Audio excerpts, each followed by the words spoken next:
Hello and welcome to another episode of Very Japanese Games. So in this episode we're delving into the world of portables, with more specifically the PSP. And if you're a fan of Japanese games and you don't have a PSP, you're really missing out on a ton of gems. There are a ton of Japanese only releases that for whatever reason will never ever be released outside of Japan. So that leads us to the game, which definitely has no chance of ever being released outside of Japan. It's a wacky action RPG that takes a fun look at Japanese nerd culture and offers a kind of weird take on vampires. And that game is Akiba's Trip for the PSP.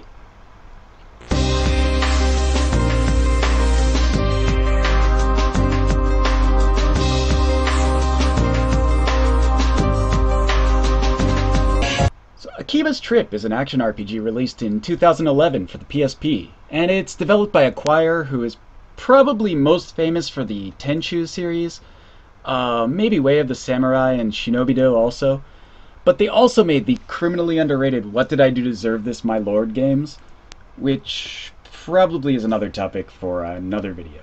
But anyway, the game starts you off meeting a friend in Akihabara, where you soon find him on the ground in a back alley. Afterwards, you're attacked and nearly killed by a vampire who looks like a Japanese Visual Kei band member. Afterwards, you're saved by receiving blood from another vampire who looks like a Japanese schoolgirl, who objects to you being killed.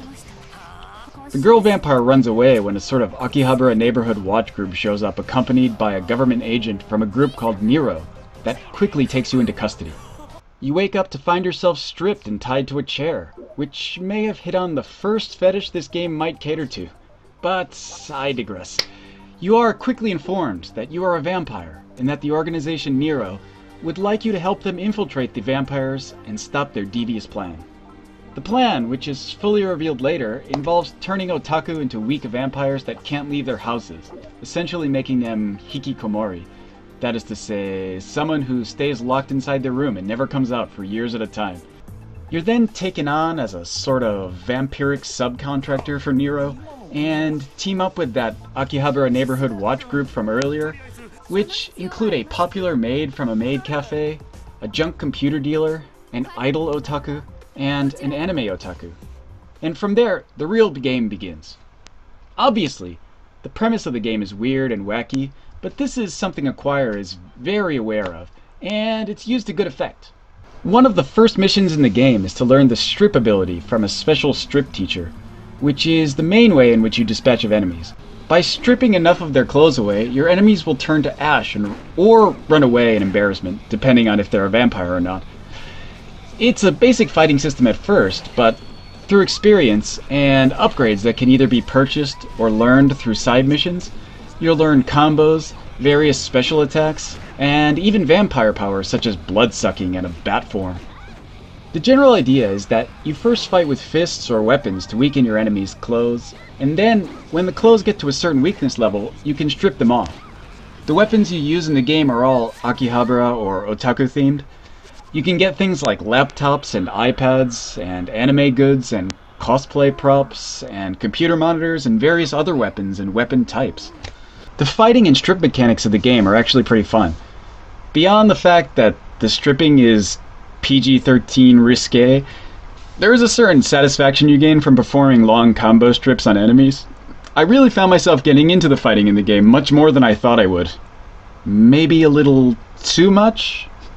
Beyond the fighting and the suggested gyrating that occurs after an enemy is stripped, you do have the story. It's equally as goofy, but again, that's not such a bad thing. The missions in the game are picked up from people around town or through a centralized mission guy who gives you choices on what kind of mission is available and which faction the mission gains favor with. The missions are usually fun due to their weird or amusing nature, despite the fact that they run the standard gauntlet of fetch this item, defeat these enemies, or participate in this minigame type of quest. For example, some of my favorites include one of the story missions that has you breaking up a nerd riot outside of an anime shop. The riot is incited by vampires who spread false rumors about a special limited edition pillow and boob-shaped mousepad that was supposed to arrive, but when it doesn't, nerd rage ensues. Another mission has you getting a picture of an idol group for another character that can't get close to them anymore due to a stalking charge and a subsequent restraining order. Some of the more creepy missions involve you being punched by your little sister in order to describe the experience to another guy that wants to know what it's like. Or to find a cosplayer and, at the request of his girlfriend, strip him of his costume so that he stops dressing like a woman. Or even a story mission that makes you learn a special ability to strip schoolgirls of their uniforms. The world, while somewhat sparse, is still alive. People walking on the street interact with each other.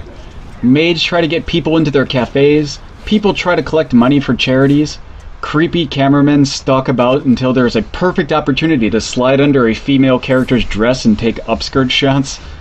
Sometimes thugs show up and try to extort money from you. The game offers a lot of replayability as well.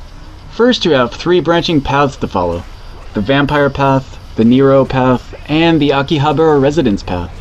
Each path adds different missions and story elements to the game.